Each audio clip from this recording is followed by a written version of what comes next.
allí por donde usted ya sabe que vamos. El título de mi sermón hoy es La luz resplandece en las tinieblas. La obra de la cruz del Calvario ocurrió entre tinieblas. Y parece que nos quedamos sin mayor exposición de las tremendas realidades que Jesús enfrentó, así como el resultado de su victoria. La forma en que nosotros como cristianos nos acercamos a la cruz del Calvario revela lo que realmente hay en nosotros. Algunos se acercan por curiosidad, leen el texto y no hallaron algo que les llamase la atención y pasa como si nada hubiera ocurrido, como una historia, y no afectó su ser interior. Pero para quienes se acercan humillados a la cruz del Calvario, los que se acercan ante el Señor, conocedores de la magnitud de lo que Él estaba viviendo ahí, y conocedores de la multitud de sus propios pecados, abrumados por la búsqueda de una expiación, redención y salvación, van a ver la cruz en medio de tinieblas, rodeada de tinieblas, pero con la luz brillando en el puro centro, la persona de nuestro Señor Jesús. Un marco tan sublime que hará que realmente el verdadero creyente se quede ahí y no se mueva a ningún otro lugar, contemplando la obra que el Señor ha hecho y sus efectos en su propia vida. Hoy vamos a estar enfrentándonos al texto que nos habla acerca del momento cuando el Señor experimenta la muerte. Y vamos a concentrarnos en lo que el texto nos dice. Lo primero que vamos a ver es esa hora de tinieblas. Quiero que vaya, por favor, al capítulo 27 y vamos a estar en el verso 45 del Evangelio según Mateo. Recordemos que hasta aquí hemos asistido a la crucifixión. Y lo último que vimos fue cuando Cristo quedó allí, clavado en la cruz. Algunas incidencias y demás de los domingos anteriores, pero esta es la escena. Y nos dice Mateo lo que ocurre, dice: y desde la hora sexta hubo oscuridad sobre toda la tierra hasta la hora novena.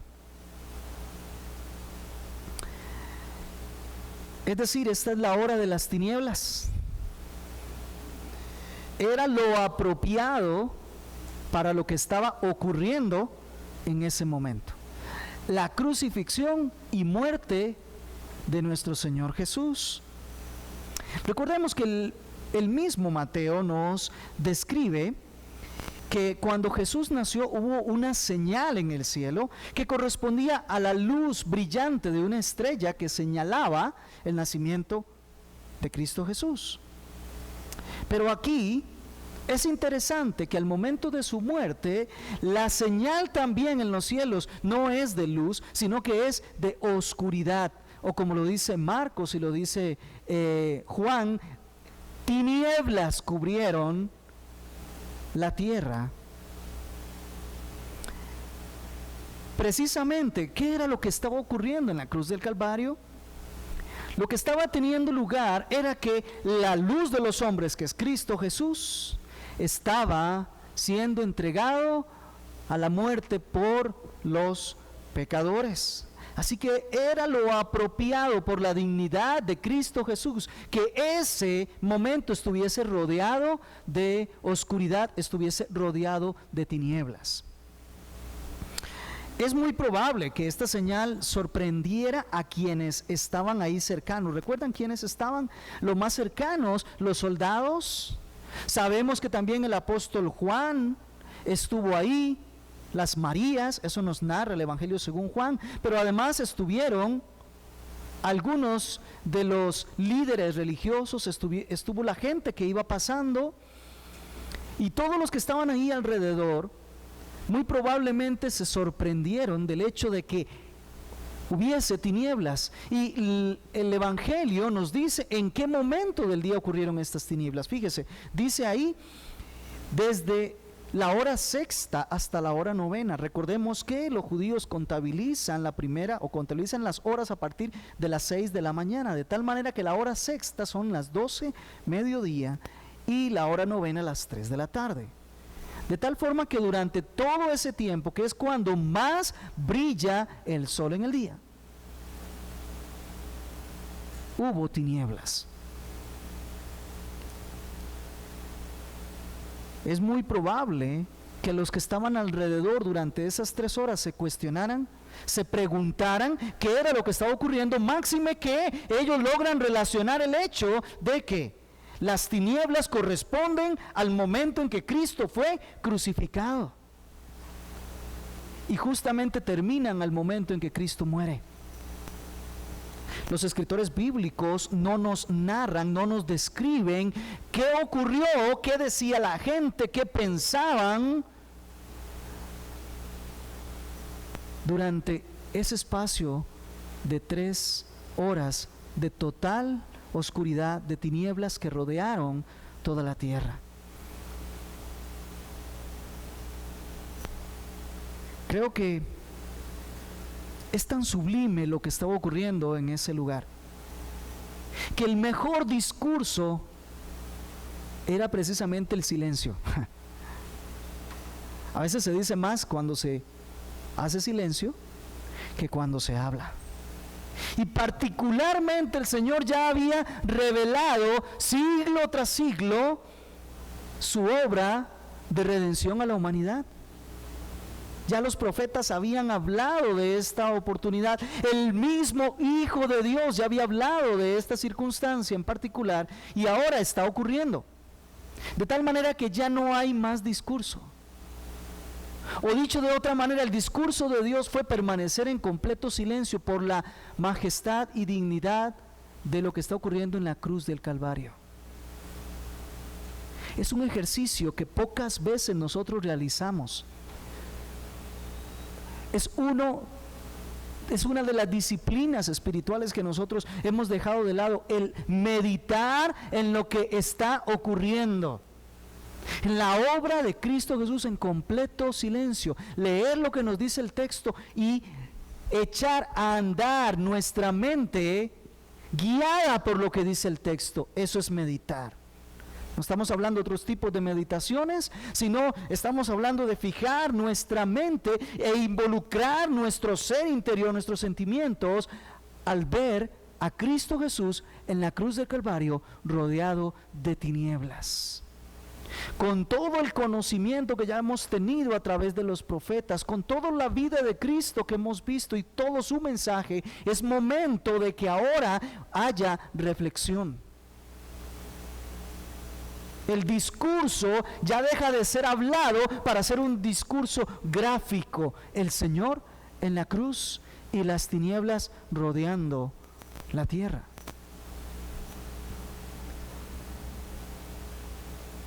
Todo lo que ocurre en ese espacio de 3 horas es completamente omitido por los evangelios. Pero eso podría dejar al lector sencillo y común, desinteresado, lo podría dejar simplemente como un dato más. Hubo tinieblas 3 horas y listo. Pero nosotros los creyentes, nosotros los que estamos verdaderamente en Cristo, nos damos cuenta que todo lo que estuvo ocurriendo durante esas 3 horas es lo que justifica precisamente el desarrollo de las cartas. Cuando comienzas a estudiar el resto del Nuevo Testamento, te das cuenta que es el desarrollo de lo que ocurrió en esas 3 horas y todos los efectos de eso sobre nuestras vidas. De tal manera que no podemos decir que la Biblia calla lo que ocurrió durante esas 3 horas, sino todo lo contrario. Las Escrituras nos revelan todo lo que pasó durante ese tiempo. Un resumen, por ejemplo, lo encontramos en Colosenses capítulo 2, verso 15, cuando Pablo nos dice: Y cuando estabais muertos en vuestros delitos y en la incircuncisión de vuestra carne, os dio vida juntamente con él, habiéndoos perdonado todos los delitos, habiendo cancelado el documento de deuda que consistía en decretos contra nosotros y que nos era adverso, y lo ha quitado del medio, ojo, clavándolo en la cruz, y habiendo despojado los poderes y autoridades, hizo de ellos espectáculo público, triunfando sobre ellos por medio de él. O como diría la Reina Valera otra vez, en la cruz. En ese momento era cuando el Señor estaba enfrentando el dominio de las tinieblas, y era donde Él estaba venciéndolas para la gloria de su nombre, pero para la salvación de nosotros, para la libertad de nosotros. Cuando Él está en la cruz del Calvario, en este tiempo de 3 horas, es cuando está dándose una lucha a nivel espiritual. Es cuando las tinieblas están viniendo sobre el Señor, el dominio de Satanás y todos los poderes están cayendo sobre Él, la ira está sobre Él, y Él está simplemente permitiendo que ocurra para demostrar que Él es el que triunfa sobre ellas.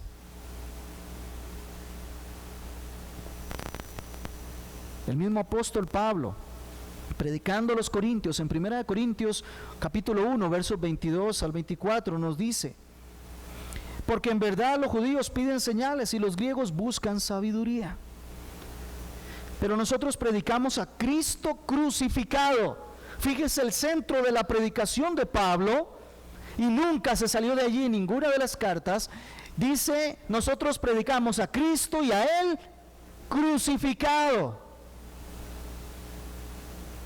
Sigue diciendo: piedra de tropiezo para los judíos, necedad para los gentiles o griegos, mas para los llamados, tanto judíos como griegos, Cristo, poder de Dios y sabiduría de Dios. En el pensamiento de Pablo, Cristo crucificado ahí en la cruz del Calvario, lo que está es demostrando el poder de Dios, el poder vencedor sobre el pecado, sobre las tinieblas, y tan solo en 3 días sobre la muerte, el postrer enemigo de nosotros. Para Pablo, Cristo crucificado ahí es sabiduría de Dios. No solo poder de Dios, sino sabiduría de Dios.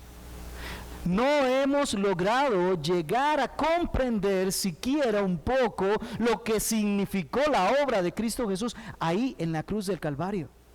Esas 3 horas en donde los evangelistas no nos narran lo que ocurre, están llenas de tal cantidad de información, de sabiduría de parte de Dios, que es a lo que nosotros nos debemos abocar de aquí hasta que el Señor nos llame. Se trata de nuestra vida, se trata de nuestra victoria. Y Cristo dijo, Pablo dijo, yo, si en algo voy a gloriarme, es en la cruz de Cristo. Si hay algo por lo cual yo puedo estar pleno, satisfecho, completo en mí mismo, es la cruz de Cristo. Todo creyente que llega a este versículo debe de detenerse con total reverencia y empezar a meditar en todo el significado, todo lo que ocurrió allí y cómo eso afectó su propia vida. De no ser esas 3 horas de tinieblas, de no ser que el Señor se sometió voluntariamente al dominio de las tinieblas para vencerlas, nosotros no tendríamos posibilidad alguna de decir que podríamos ser salvos de las tinieblas. Ya el Señor había dicho que este momento de oscuridad, este momento de tinieblas, este dominio iba a llegar sobre Él.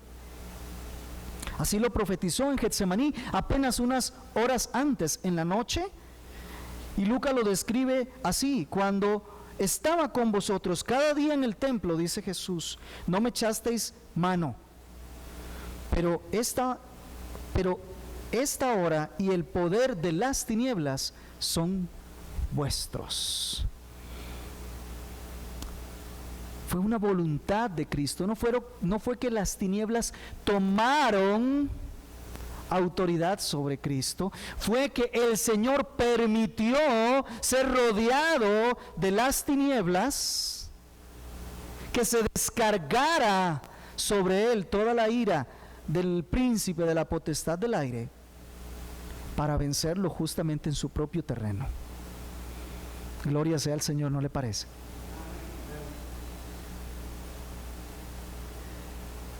Y hubo, dice, tinieblas por 3 horas. Por 3 horas. Es decir,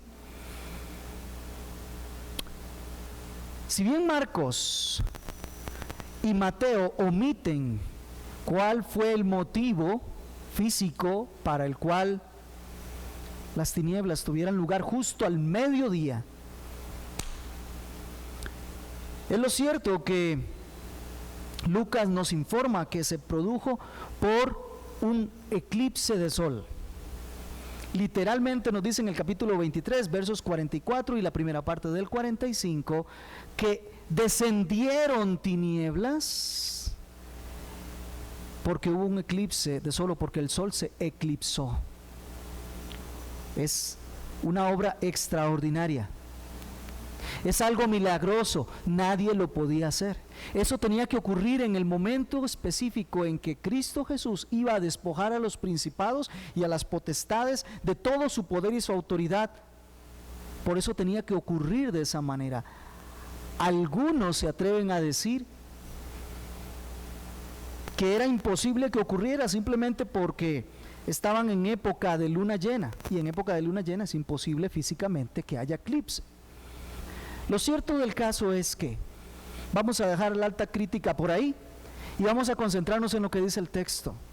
Hubo tinieblas, hubo oscuridad, y este tiempo era también un símbolo de la experiencia que estaba teniendo lugar en la vida de Cristo Jesús. Es decir, Él nos va a mencionar que durante esas 3 horas hubo abandono del Padre, y ya lo va a decir.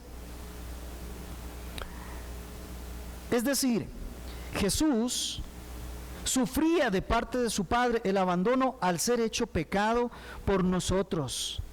Es decir, no fue algo simulado, es decir, no fue algo pequeño, fue una realidad tan profunda de que llevó nuestro pecado sobre Él, no el pecado de Él, el pecado nuestro sobre Él, que la Escritura nos dice, Él fue hecho pecado por nosotros, y tan cierto como que el Padre Celestial le abandonó, le desamparó. Ya voy a explicar.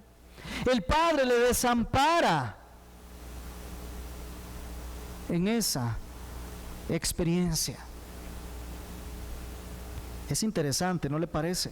Que Cristo tuvo que ser rodeado de tinieblas para que luego, nos dice el apóstol Pedro, nosotros seamos trasladados por ese acto de las tinieblas a la luz admirable del amado Hijo. Él tuvo que ir allí donde nosotros estábamos. Él tuvo que descender a ese lugar y someterse voluntariamente al dominio de las tinieblas para vencerlas a favor de nosotros. Cerca del final nos dice verso 46, alrededor de la hora 9, es decir, este tiempo de oscuridad, este tiempo de tinieblas empieza al mediodía, y alrededor de la hora 9 viene una exclamación de parte de Jesús que nos hace comprender que ha vencido, que nos hace comprender que ya quedó acreditado que Él vence las tinieblas. Y por esa obra es que usted y yo tenemos salvación. A las 3 de la tarde, a la hora novena,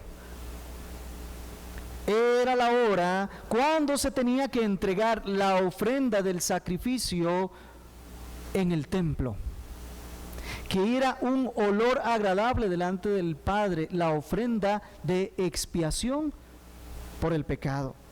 Entre los mandamientos dados a Israel de parte del Señor, encontramos lo que nos dice Éxodo capítulo 29 y verso 35 al 39. Quiero invitarle a que vaya junto conmigo, Éxodo 29, y voy a leer los versículos 35 a 39.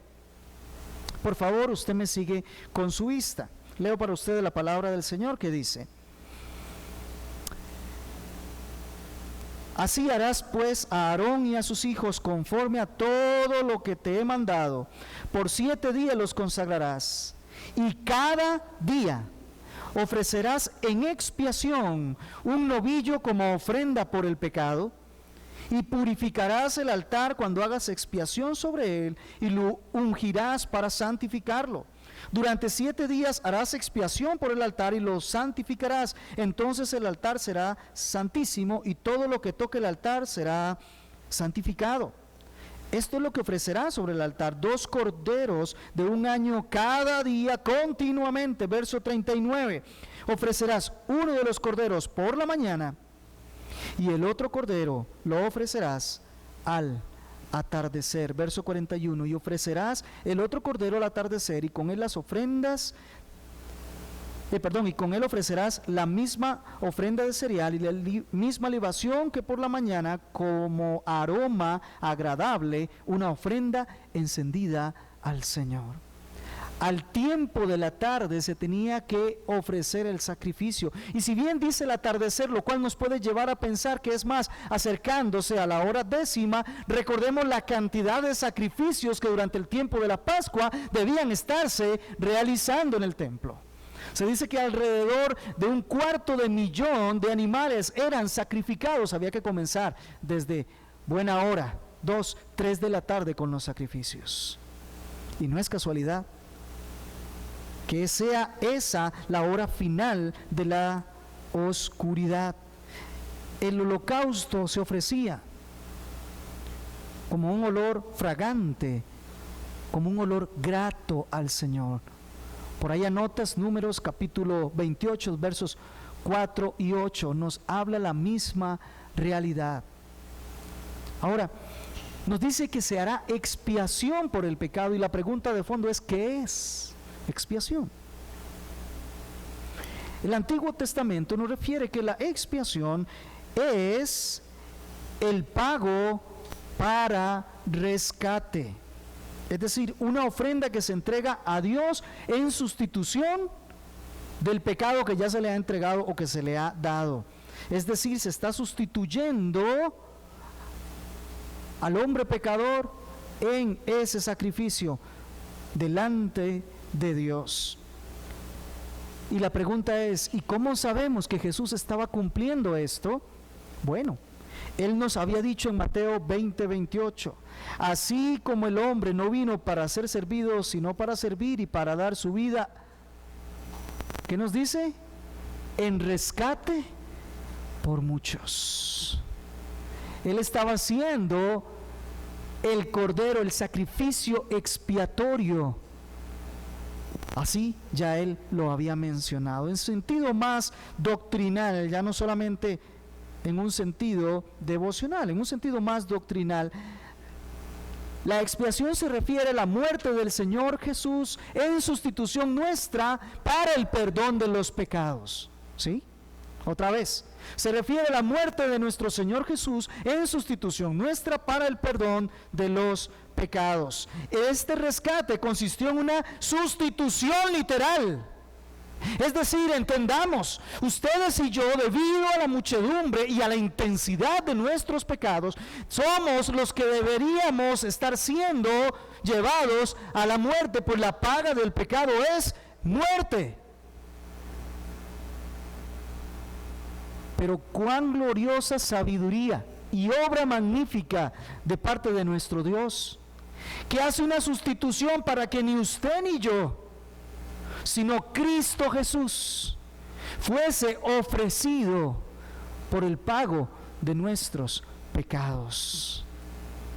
No hay obra mayor, no hay nada más magnífico que nosotros podamos encontrar. Es la obra magna de nuestro Dios, entregar a Jesús en lugar de llevarnos a nosotros a la muerte, con todos los efectos que luego eso va a traer, pero fundamentalmente hay una sustitución.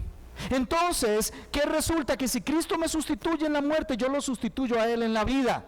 Amén. Por eso, muy claramente nos dice Pablo en Gálatas 2:20, con Cristo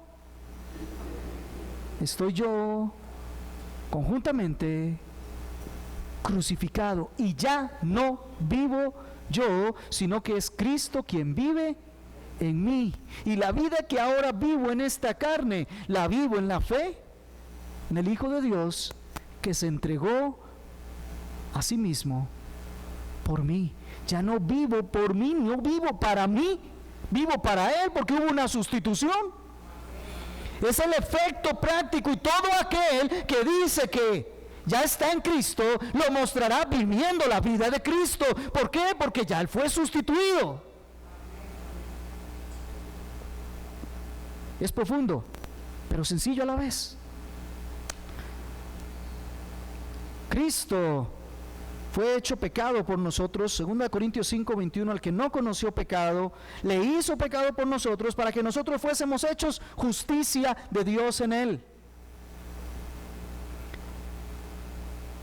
Veamos lo que nos dice Pedro, 1 Pedro 2:24, y Él mismo llevó nuestros pecados en su cuerpo sobre la cruz, a fin de que muramos al pecado y vivamos a la justicia, porque por sus heridas fuimos nosotros sanados o salvados.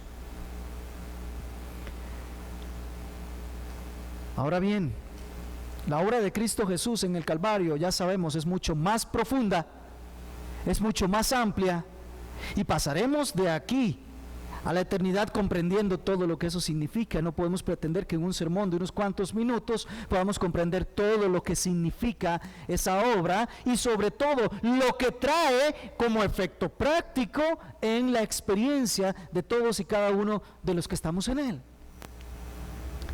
Pero sí podemos empezar a comprender un poco más. Este sacrificio fue hecho en un entorno que no podemos olvidar, en un contexto que no podemos dejar de lado. Estaban en tiempo de celebración de la Pascua, y según Deuteronomio 16:6 era en ese momento donde se ofrecía el sacrificio para el perdón de pecados.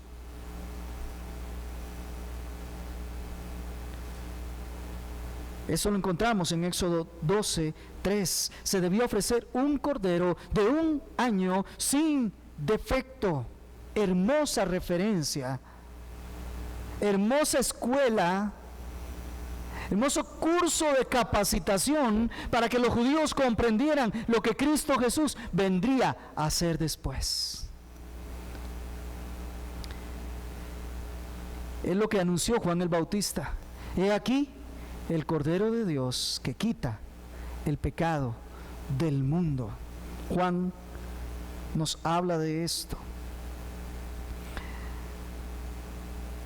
El conocimiento dado en el Antiguo Testamento por medio de estas figuras ya nos daba testimonio de Cristo Jesús. Cuando leas el Antiguo Testamento y encuentres todos estos sacrificios, recuerda que son tipos de Cristo. Están tipificando lo que vendría después, que es Cristo el Señor, el Cordero Pascual, perfecto, sin mancha, que se entregaría como un sacrificio para perdón de los pecados. Estamos en la hora novena, en el tiempo del sacrificio en el templo. Ahí fue donde el Señor, con su sacrificio, venció la oscuridad, venció las tinieblas, soportándolas primero por nosotros y luego venciendo para nosotros. Al menos debió decir amén. No a mí, a lo que el Señor hizo. Gloria a su nombre. Segundo punto, Jesús cumplió su obra en la cruz. Primero, la hora de las tinieblas, ahora Jesús cumple toda su obra en la cruz. Vea lo que dice el verso 46. Y alrededor de la hora novena, Jesús exclamó a gran voz diciendo: Elí, Elí, lama sabactani. Esto es: Dios mío, ¿por qué me has abandonado? Algunos de los que estaban allí al oírlo decían: ¿este llama a Elías? Y al instante uno de ellos corrió y tomando una esponja la empapó en vinagre y poniéndola en una caña le dio a beber. Pero otros dijeron: deja, veamos si Elías viene a salvarle. ¿Sabe? Definitivamente había una ignorancia colectiva de lo que estaba ocurriendo ahí. Jesús muestra que Él pagó por nuestros pecados con una expresión que siempre llama la atención a todo el que medita en ella. El mayor de los tormentos que tuvo que soportar el Señor Jesús no fue lo que le hicieron los hombres. Ya lo estuvimos viendo. No fue lo que le hicieron las tinieblas. El mayor tormento que Cristo tuvo que enfrentar es verse desamparado del Padre Celestial. ¿Sabe? Usted y yo nos pasa lo mismo. Nos quejamos, sufrimos y nos echamos a morir por lo que nos hacen los hombres. Incluso por lo que de pronto Satanás nos puede hacer. Pero por la infinita gracia de Dios jamás vamos a probar el tormento de los tormentos, el abandono de Dios. Eso es su ira, el desamparo del Padre. Es indecible esta experiencia. No podemos explicar a profundidad lo que significa estar desamparado de la gracia de Dios, porque aún los incrédulos, aún los injustos, a ellos les llueve todos los días las bendiciones del Señor, ¿no es cierto? Todos los días reciben sol, todos los días reciben la lluvia que riega el agua para que se produzca el alimento. Aún los injustos lo reciben, parte de la gracia de Dios. Por eso, esto que el Señor está sufriendo es inentendible para nosotros. Oh, profundidad de las riquezas y de la sabiduría de Dios. Cuán insondables son sus caminos. No son comprensibles para nosotros, si apenas expresables. Si apenas los podemos expresar.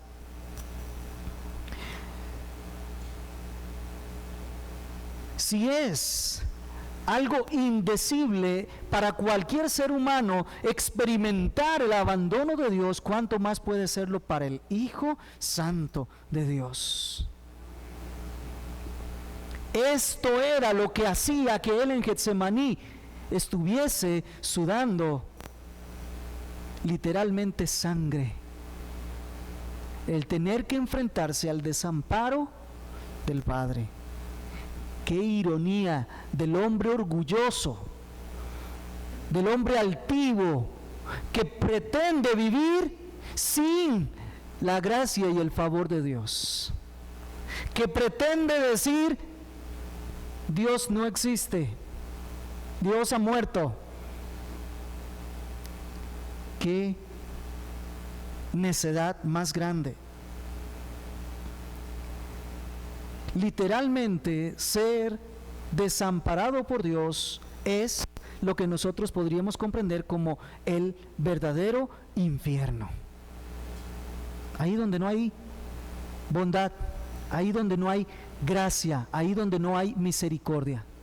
Sí está Dios, pero lo que de Dios está se llama ira, ira justa.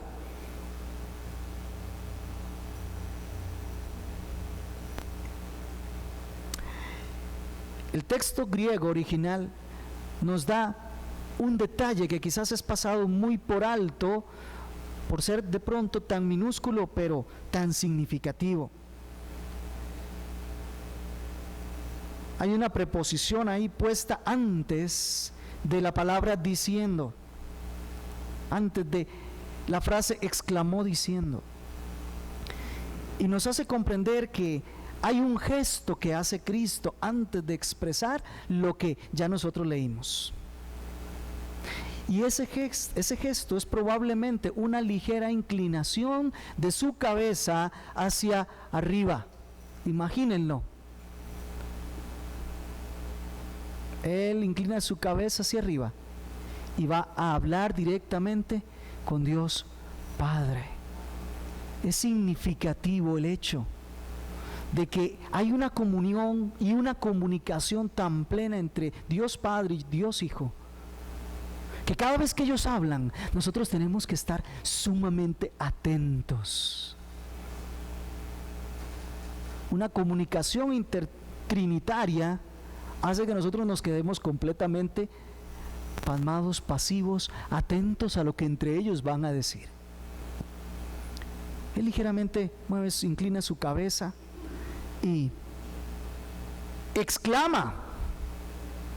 Vean lo que dice el texto: exclamó a gran voz. Es decir, con el pleno dominio de todas sus facultades humanas. Porque déjeme decirle, la mayoría de los que pasaban por la experiencia de la crucifixión, llegados a este punto, ya no tenían ni siquiera voz, ya no podían ni hablar. Ya las fuerzas estaban abandonándose. Para hablar usted tiene que utilizar sus pulmones, tiene que cargar aire y tiene que hablar a ver si se le entiende. Algunos balbuceaban, pero no olvidemos que está guindando. No olvidemos que para hacerlo se requiere un gran esfuerzo, con las fuerzas ya disminuidas, con la sangre que había brotado, diferentes dolores, además de toda la carga moral y espiritual que acabamos de hablar. Pero él muestra gran dominio, autoridad y poder, y clama a gran voz para que se escuche, para que se entienda claramente lo que está diciendo. No está balbuceando, no es alguien que se está quejando, no es alguien que apenas tiene algo de fuerza, no, tiene fuerza, tiene energía, clama y nos muestra el señorío absoluto, su fortaleza. Dejó claro que él tenía ejercicio de su propio cuerpo. ¿Y qué hizo? Recitó el Salmo 22, verso 1. Nos dice de la siguiente manera, en esta versión: Elí, Elí, lema sabactani, que traducido es: Dios mío, ¿por qué me has abandonado? Mejor, ¿por qué me has desamparado? Y aún más, hay que reflexionar en esta mañana en lo que el Señor da a entender con esto. Dios mío, es una aclamación al Dios eterno, al Dios Padre. Es curioso que en todos los evangelios vemos a Jesús hablando con su Padre, refiriéndose como Padre. Incluso hablando a terceros respecto a su Padre, diciendo: mi Padre que está en los cielos, o mi Padre.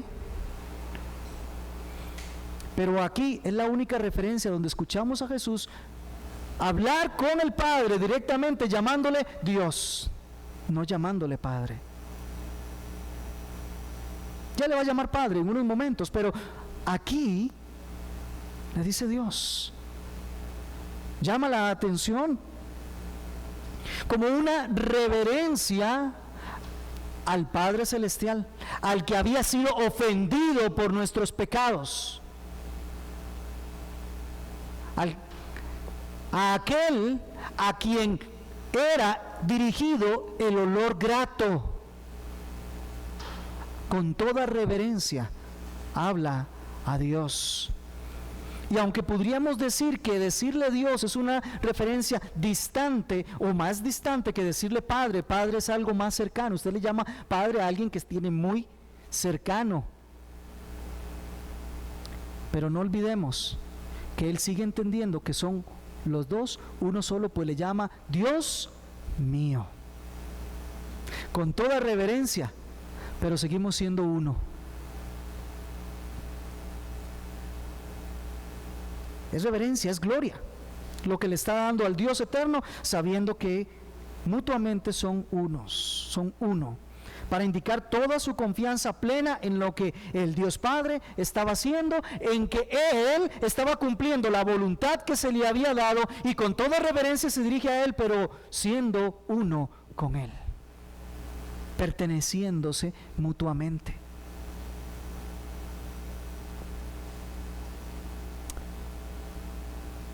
Y aún vamos más allá. ¿Por qué me has desamparado o abandonado?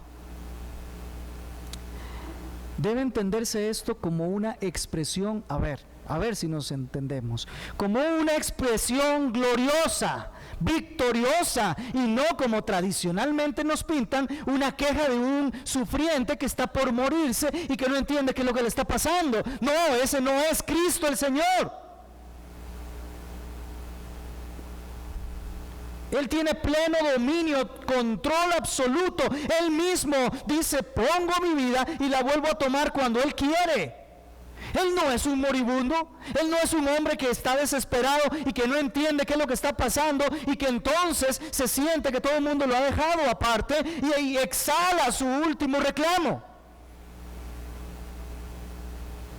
Aunque ese es el Cristo que nos quieren pintar, ese no es el Cristo de las Escrituras. Él no es alguien desesperado. Él está entendiendo que está cumpliendo voluntariamente un plan que había sido determinado por la Trinidad antes de la fundación del mundo, y que se está ejecutando en plena autoridad y soberanía. No olvide, Jesús es Dios.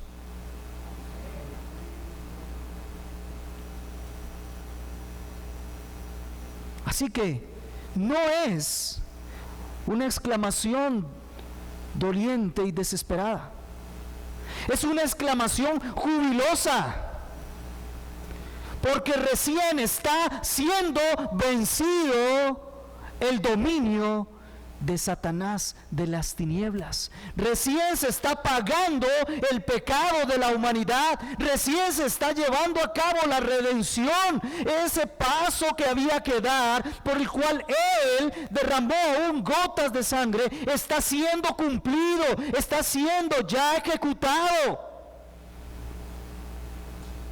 Por ende, entienda que lo que el Señor está diciendo es una expresión de alegría, de gozo por lo que está ocurriendo.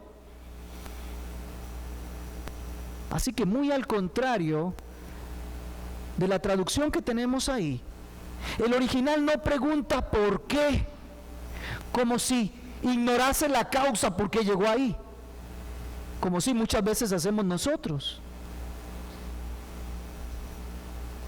Muchas veces nosotros: sí, Señor, ¿por qué? Señor, ¿por qué? Él no está preguntando por las causas. Es un plan que ya se sabía desde antes. El original, lo que él está haciendo no es preguntar el por qué, sino él se está refiriendo al propósito. Podríamos decirlo: ¿para qué? ¿O a qué fin? ¿O cuál propósito, o cuán grande propósito es por el cual tú me has desamparado? No puedo reducirlo en frases, pero quiero dar a entender el sentido. Perdón por la traducción dinámica, pero hay que usarla. ¿A qué fin? ¿Qué gran propósito por el cual tú me has desamparado? Yo no sé si usted puede discurrir un poco la cortina y ver lo que hay después de la cruz. Es que muchas veces nos quedamos pegados ahí en la cruz, como que nada para Él, nos dice Isaías, y entonces nada para nadie más. No, por favor, comprendamos su generación, que Él la podrá contar, nos dice el mismo Isaías. Él está puesto, tiene los ojos en el gozo que está allá adelante.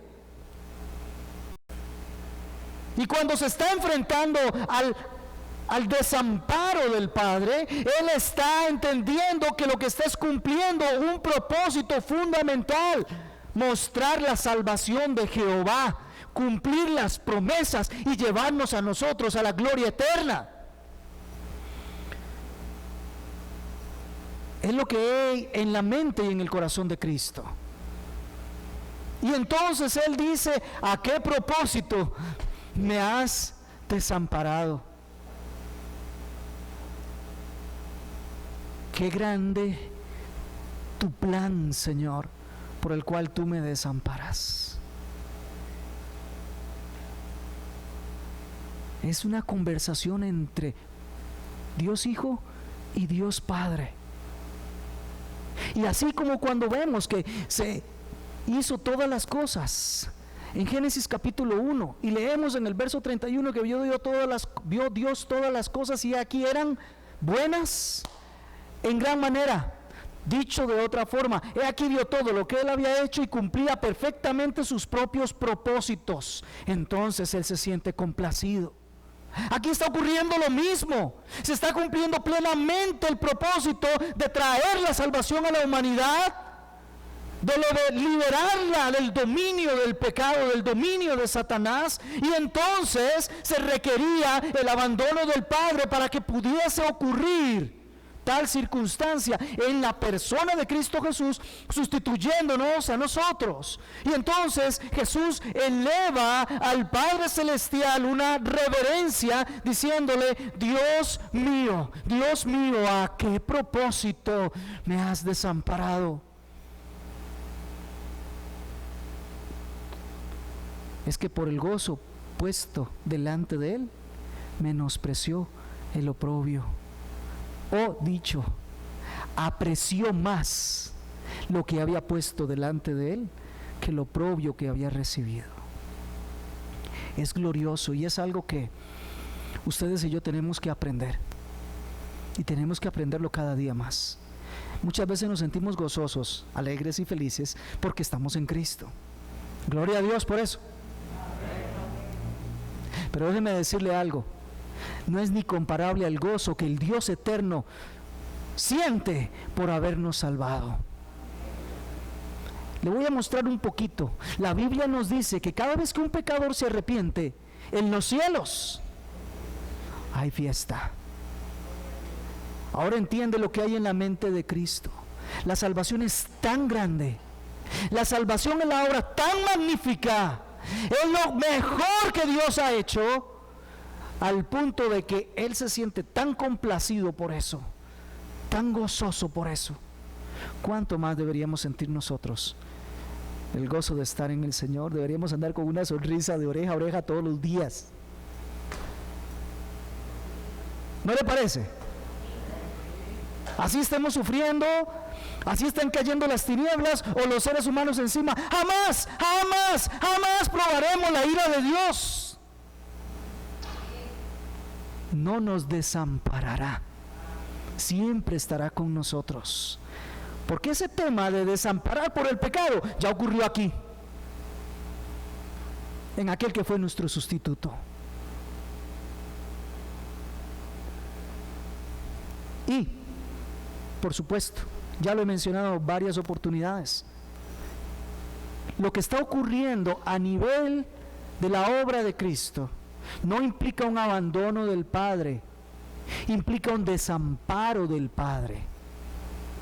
¿Y cuál es la diferencia? Abandonar significa que yo dejo esto aquí y me voy. Y no importa lo que le pase. No estoy ahí. Desamparar significa que esto está a punto de caerse y yo quito mi mano. Sigo estando aquí, pero no sostengo. Quito el amparo. ¿Cuál de las dos cosas es la experiencia más amarga? Ser abandonado por el que podía extender la mano, o estar a la par del que me puede extender la mano y que no lo haga. Una vez más, otra figura. el niño que está a la par de su padre, al que van a agredirlo y lo están agrediendo, y su padre que está a la par no hace absolutamente nada. Eso es desamparar. Abandonar es dejarlo ahí e irse y no estar con él. Pero desamparar es estar a la par y no proteger, no auxiliar, no cuidar. Eso es lo que estaba ocurriendo con Cristo Jesús. No podía haber abandono porque el Padre y Él uno son, es indivisible. Pero lo que sí hizo el Padre Celestial es no ampararlo a Él. ¿Y usted sabe por qué? Porque el efecto de no ampararlo a Él era que nos iba a amparar a nosotros. Gloria al Señor, porque Él está siempre con nosotros. Esto es un grito de victoria. Esto es algo que las tinieblas recibieron en la cabeza. Ya el pecado ya no tendría poder sobre nosotros. Ya las tinieblas no tendrían poder sobre nosotros. Y en cuanto a la muerte, ya vamos a ese punto. Tampoco tiene poder sobre nosotros. Ya el sacrificio, el requisito del sacrificio fue cumplido. La satisfacción del ofendido fue ya plenamente establecida. La gracia y la buena voluntad de Dios estaba teniendo lugar para con los hombres. En este mismo entorno hay algo más que ocurre. Fíjese usted que el Señor exclamó: Dios mío, ¿por qué me has, o para qué fin me has desamparado? Es una conversación entre ellos, magnificando la obra que están desarrollando como tres personas. Pero hay un detalle que no nos cuentan necesariamente Mateo, en cambio Juan sí nos dice. Fíjese cómo leemos aquí. Algunos de los que estaban allí al oírlo decían: a este llama Elías. Y vea lo que pasa en el verso 48, pasa un giro muy interesante. Dice: y al instante uno de ellos corrió y tomando una esponja, la empapó en vinagre, poniéndola en una caña, se la dio a beber. ¿Sabe qué ocurrió antes de que al instante saliera corriendo aquel a empapar una esponja? Es lo que nos dice Juan capítulo 19, verso 28. Jesús dice, después de haber consumado esta obra, de haber hablado con su Padre, Él exclama: tengo sed. Esto es un cumplimiento de la profecía. El Salmo 69, 21 dice que el Señor iba a mencionar eso. Dice así: y por comida me dieron hiel, y para mi sed me dieron a beber vinagre. Luego de cumplir el tiempo suficiente para demostrar que Él vencía sobre las tinieblas, vencían sobre el pecado, manifestó una reacción natural humana. Aquellos que siguen dudando que el Señor es 100% hombre, aquí tenemos otra manifestación más. Él tuvo sed. Claro, la sed era apremiante para cualquier persona crucificada. La pérdida de sangre, el estar ahí colgando, hace que el cuerpo comience a perder tantos líquidos que es desesperada la necesidad de tomar algo. La sed es grande, y aquí tenemos a el mismo Dios hombre, 100% Dios, 100% hombre, manifestando una característica y naturaleza de su humanidad. Él tuvo sed. Era parte de la experiencia de la cruz.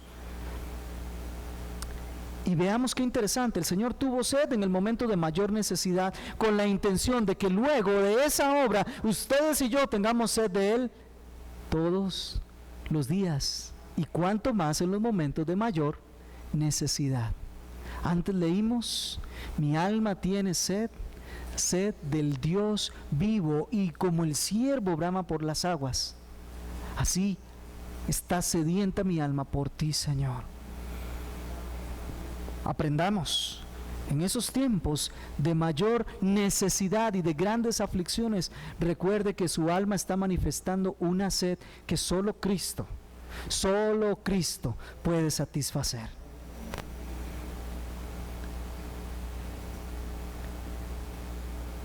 ¿Y cuál fue la reacción de los presentes? Verso 47, unos decían,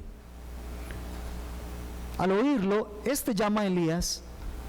Claro, porque en arameo, Elías suena muy similar que el hebreo original de Elí para llamar a padre.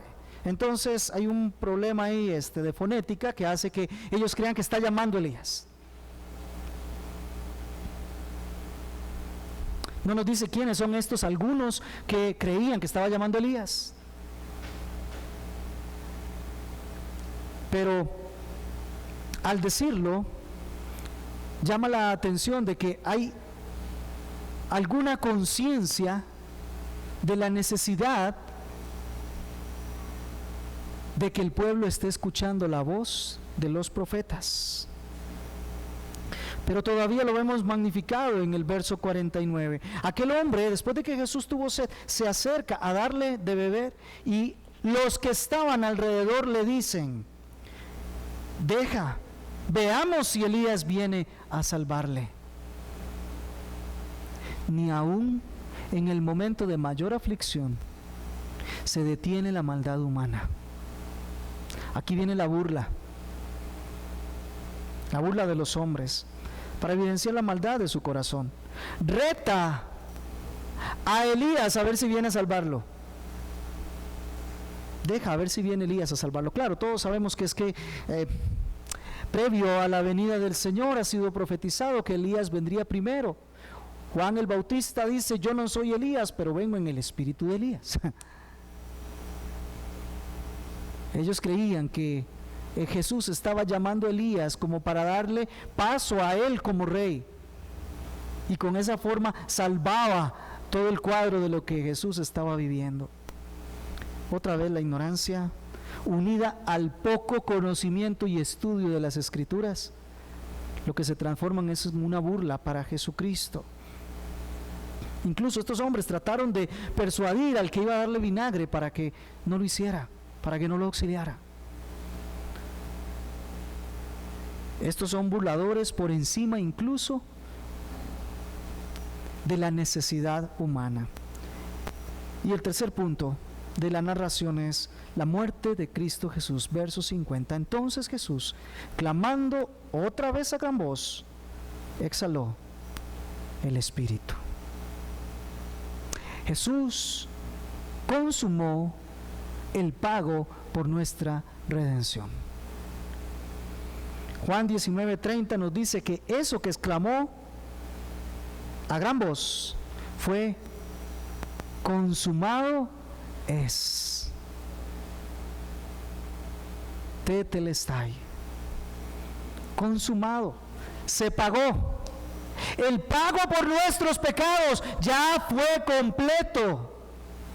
Sabemos que la expresión lo que implicaba era una expresión que se usaba en el comercio. Cuando alguien había pedido un préstamo y tenía una deuda, entonces otra persona venía y pagaba lo que debía. Entonces se le anotaba esa frase, consumado es, en el documento para decir: ya esto fue pagado. Qué hermoso, sabía. Nuestra enorme y siempre creciente deuda de pecado tiene un sello que dice: ha sido todo pagado. Dele gloria a Jesucristo.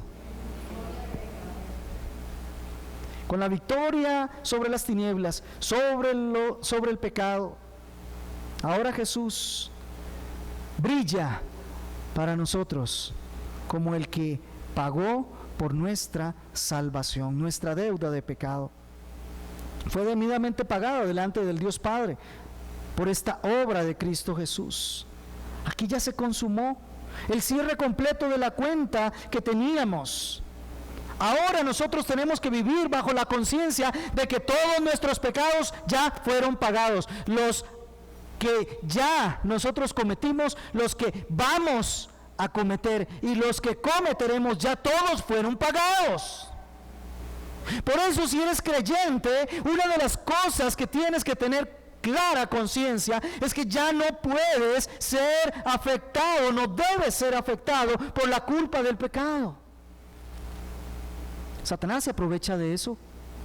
Y cada vez que pecamos, él viene a caernos encima. Me debes, mira lo que hiciste, me debes, como si él fuera el que tuviera que cobrar. No, me debes, mira lo que está pasando. Y además le debes al Padre Celestial. ¿Y cuál debe ser la respuesta natural del creyente? Todo lo pagó, como dice el canto, quien por mí murió. Ya todo eso fue pagado. No es cuenta abierta para pecar, sabemos eso.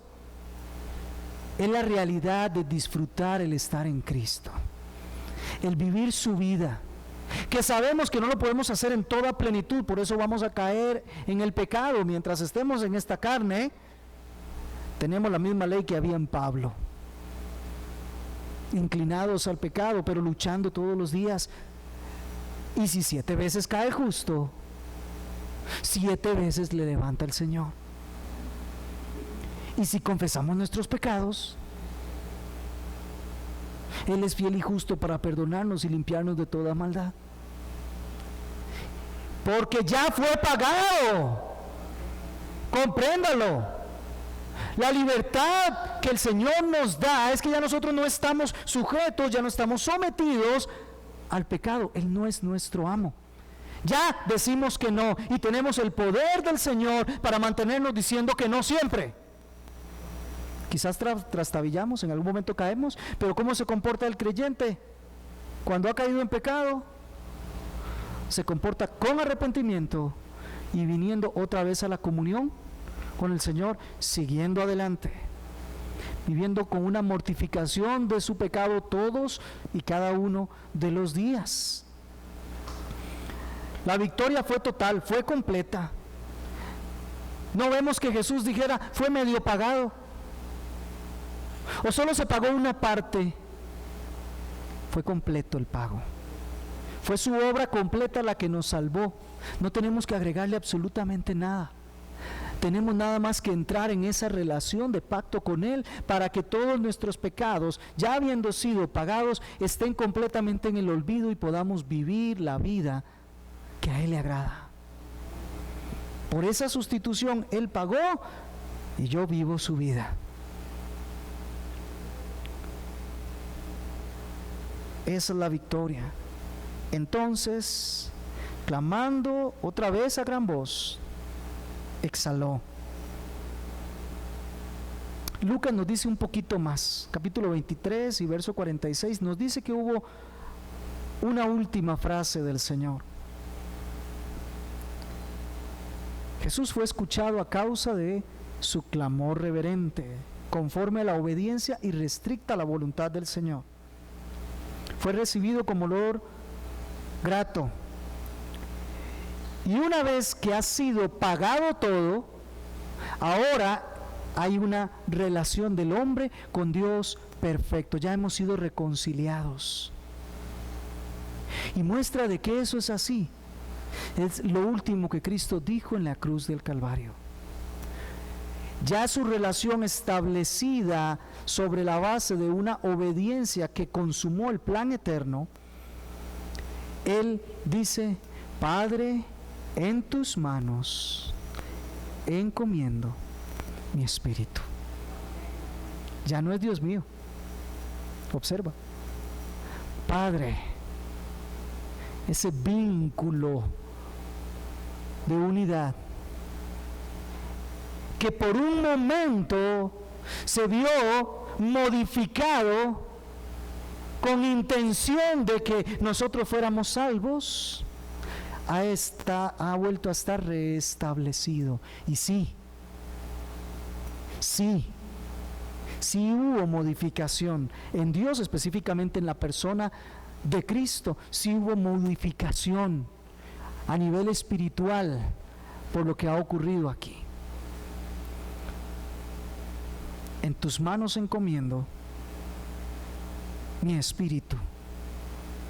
El ser interior de Jesús es entregado al Padre Celestial porque va a venir la separación del ser interior del cuerpo. He aquí una lección. El ser humano está constituido o está compuesto de dos partes. Dos. ¿Sí? Una parte es lo externo, visible, material, cuantificable, medible, todo lo demás. Y otra es el ser inmaterial, el ser interior, no visible, que está metido o que está delimitado en este cuerpo. Recuerden cuando Dios hizo al hombre, lo formó del polvo de la tierra, ahí está la parte exterior, y luego sopló el Espíritu sobre él, y ahí está la vida. ¿Qué va a ocurrir ahora? En total soberanía, el Señor Jesús ha determinado permitirle a la muerte que lo afecte. No fue que la muerte lo sorprendió, no. Ya habiendo sido consumado todo, Él determina el momento de su muerte. Es Él el que dice: Padre, en tus manos voy a encomendar mi espíritu.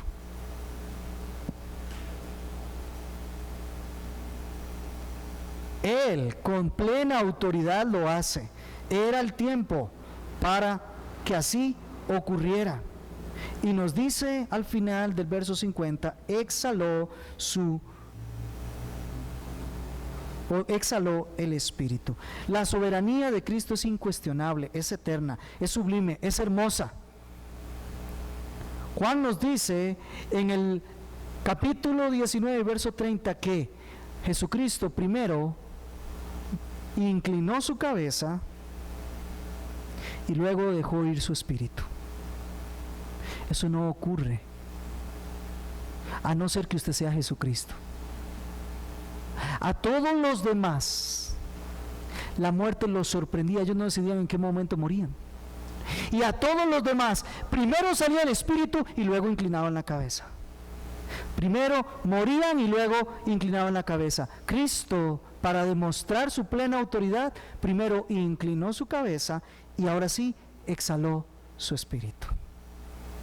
Decidió voluntariamente el momento de su muerte. Él dijo: yo pongo mi vida y la vuelvo a tomar. En Él está la vida. Él es el que brilla en medio de todas esas tinieblas. No lo sorprendió a Jesús la muerte para restarle el aliento, sino que Él inclinó su cabeza y entregó su espíritu y se lo entregó al Padre Celestial.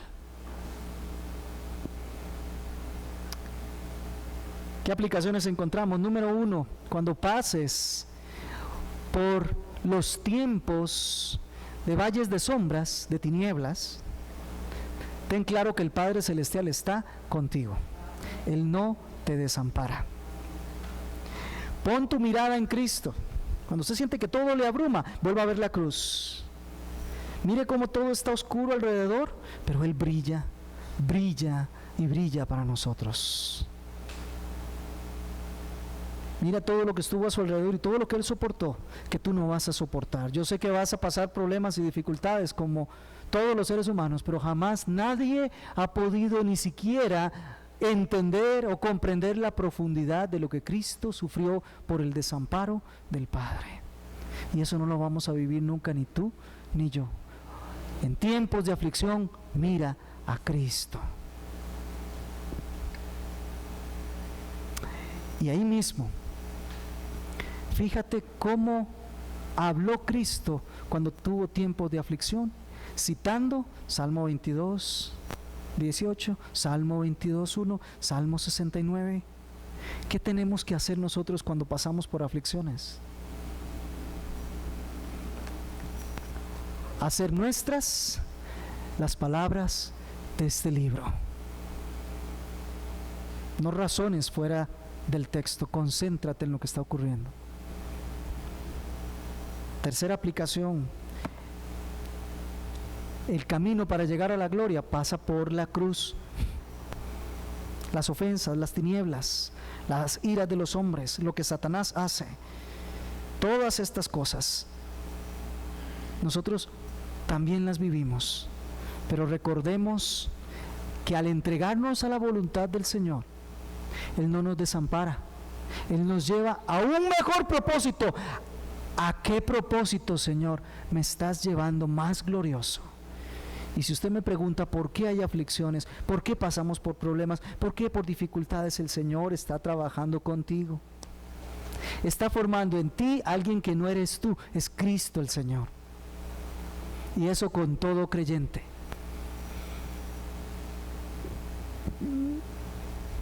Por eso, si Él te sustituyó en la muerte, vamos, sustitúyelo en la vida. Esa es la parte que te toca, vivir la vida de Cristo. Finalmente, Cristo Jesús murió en la cruz del Calvario, venció el infierno, venció la separación del Padre y trajo bendiciones, pero esto a todo aquel que descansa su vida en Cristo Jesús. Si no has venido a Él, te digo lo siguiente: estás viviendo bajo la ira de los hombres, bajo la ira de Satanás, y en caso de que te alcance la muerte y no has venido a Cristo, vas a tener que enfrentar por ti mismo un tormento indecible en el infierno por la eternidad, sin posibilidad de alcanzar ninguna bondad de parte de Dios. Ven a Cristo así como estás, vuelve a ver la cruz, concéntrate en las palabras de Cristo: consumado es. Descansa tu vida solamente en la obra redentora de Jesús, y entonces ruega por tu salvación hasta que Él venga y te haga una nueva criatura. A la iglesia, las tinieblas, el Señor las disipa. Él es la luz de los hombres. Gloria a nuestro Señor Jesucristo.